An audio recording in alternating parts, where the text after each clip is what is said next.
भगवान जानिए दिलेन मानव जीवনের কর্তব্য কি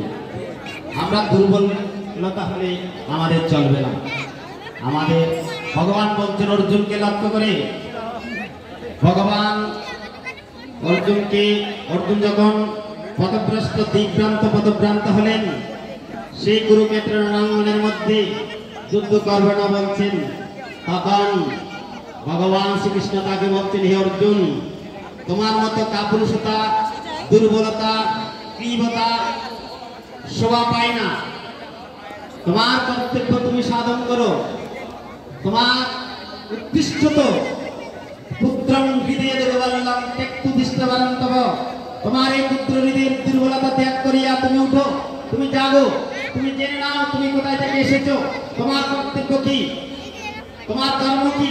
তোমার গন্তব্য কোথায় তোমার জীবনের আদর্শ কি উদ্দেশ্য কি আমরা সবাই ভুলে গেছি সেই তত্ত্বকথা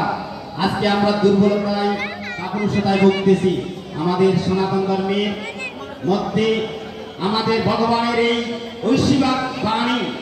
এই মহাশক্তিময় বাণী আমরা গ্রহণ করতে পারি না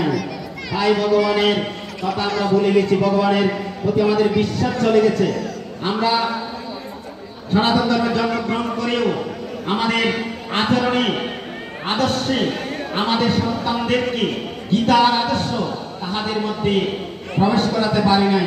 তাই তাহাদের মানব জীবন সম্বন্ধে মনুষ্যত্ব সম্বন্ধে তাহারা অবগত নয় তাই চলুন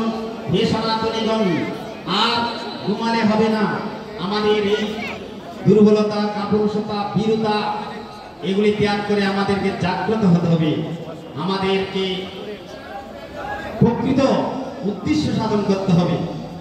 তাই ভগবান বলছেন তোমরা বলো গীতার জয় তোমরা বলো গীতার